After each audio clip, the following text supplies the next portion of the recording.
Welcome back to the Afternoon Express Kitchen, and I am so excited to have my homegirl here, Zora. Welcome. Hi. Are you excited to get cooking? I am very excited. This is my your area. element, right? This is me. Well, food photography has taken the world by storm, and this next recipe will show you how to take a quick and easy weekday recipe and turn it into something so special that your followers will have no choice but to double tap.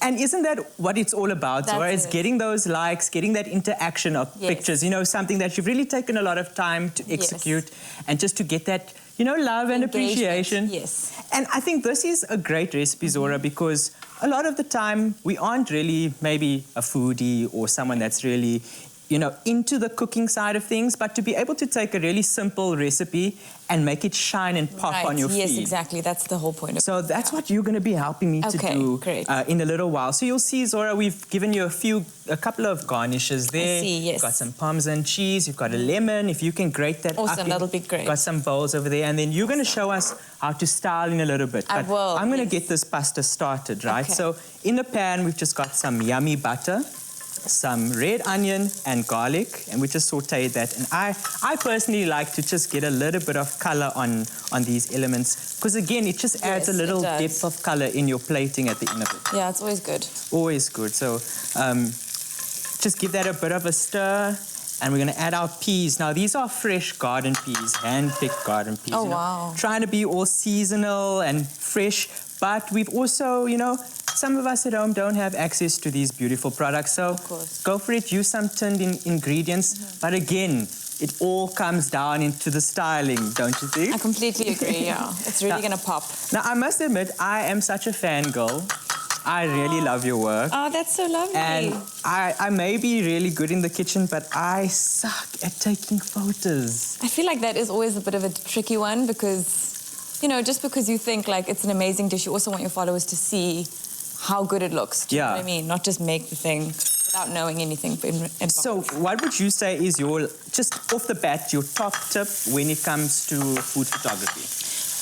My top tip is lighting. I feel like you really need good lighting. I really love natural light the most. Okay. And then artificial light is really great for winter. So that's my top tip for that. The minute your lighting's there, then you're solid.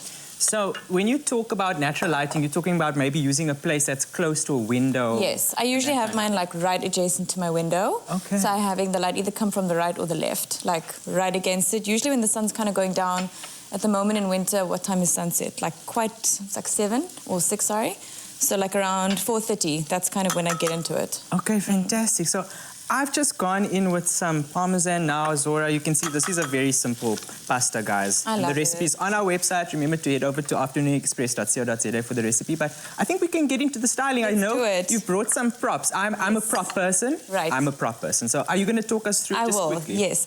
So a few things that I absolutely love is having just any board that you like. Can be any color. I like a nice white marble look. That's quite basic.